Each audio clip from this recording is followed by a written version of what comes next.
নারায়ণ মই তার আপত্তির কারণ দেখেছি সম্মতি প্রদান করি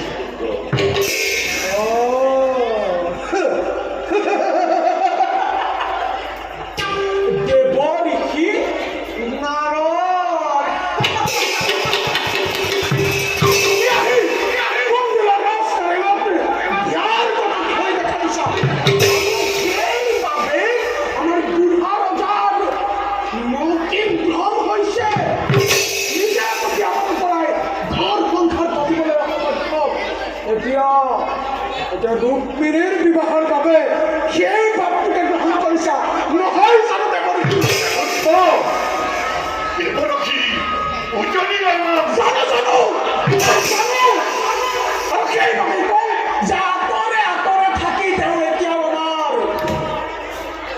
পূজনীয় হৈ থাক আৰু মোৰ মিনতি মানে নহয় দেবৰী বিবাহৰ প্ৰস্তাৱ লাভ কৰে এনে দুখন কাৰ্য আপুনি ইমানতে পৰিত্যাগ কৰি সন্মানেৰে গুচি যাওক আপুনি অন্য তেন্তে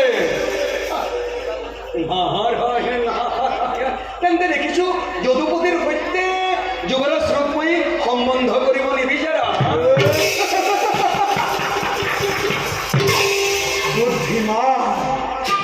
বুদ্ধিমান নিশ্চয় দেৱঋষি মথুৰাৰ অন্ধকাৰাগাৰত জন্মজাত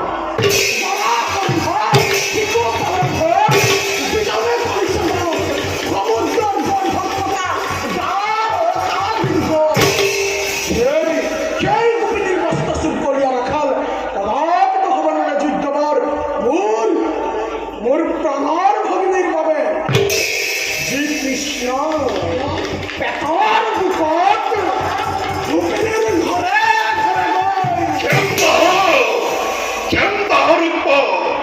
কদাপি মই নহওঁ ক্ষান্ত নোৱাৰিব কৰিব তুমি কণ্ঠলুব্ধ দেৱঋষিৰ কথা শুনি জীৱনৰ শেষ বয়সত ঘটিছে আজি তোমাৰ মগজুৰ বিকৃতি আৰু সেইবাবে ভাবিছা কৃষ্ণকে বৰ ৰূপে দুবাদ ত্ৰিবাদ নতুবাদ আৰু যথামতে তাৰ পাছে হাঁহি কৰিব পাৰিছে গ্ৰহণ সেই গোপিনীৰ বস্তাচিত কৰি ৰাখাল কদাপিতো হ'ব নোৱাৰে যুদ্ধভৰ মন্দিৰৰ ৰাজ নন্দিনীৰ বাবে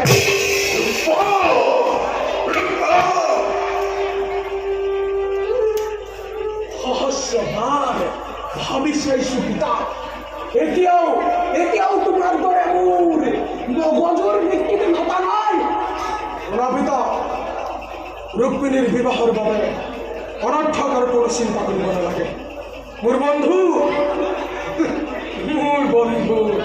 সেধিৰাজ কৃপাল তেওঁক সবিনয় আমন্ত্ৰণ কৰি আনি কন্যাক তুমি কৰা প্ৰদান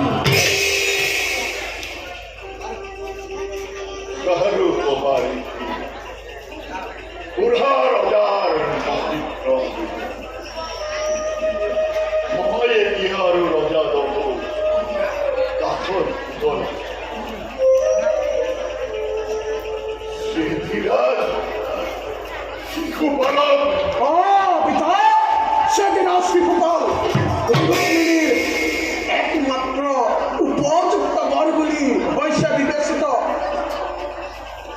তেওঁৰ দৰে ৰূপৱান গুণৱান ভাৰত বিখ্যাত বীৰ আৰু দ্বিতীয়জন কোনো নাই সেয়েহে তেওঁকে বৰ বুলি কৰিব লাগিব গ্ৰহণ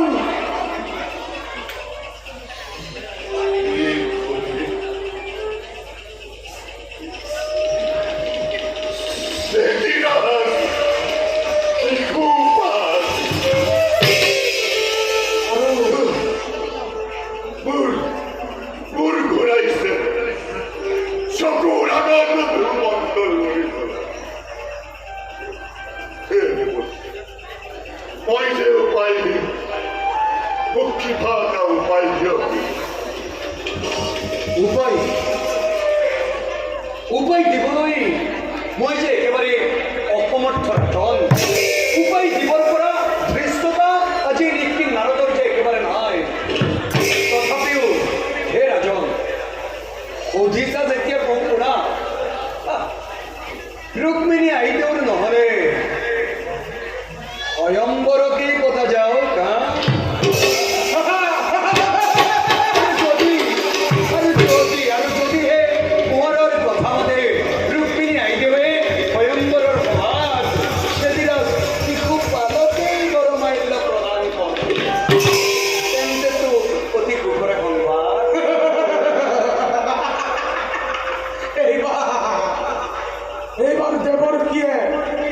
যুক্তিযুক্ত প্ৰস্তাৱ আগবঢ়াইছে।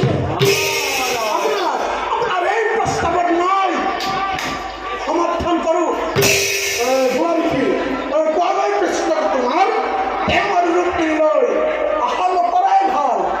কোন দিনত ৰূপমদিৰে ৰুক্মিণীৰ স্বয়ংবৰৰ কৰিছে আয়োজন।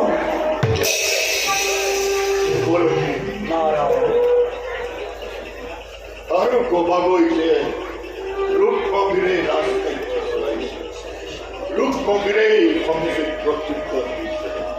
নাৰায়ণ নাৰায়ণ নাৰায়ণ। মহাৰাজ, মই পিছে এতিয়া বিদায়হে মাগিছো। এটি কথা সৰ্বদা ৰাখিব মনত, যন্ত্ৰীৰ ঈশ্বৰহে যন্ত্ৰ ঘূৰিব।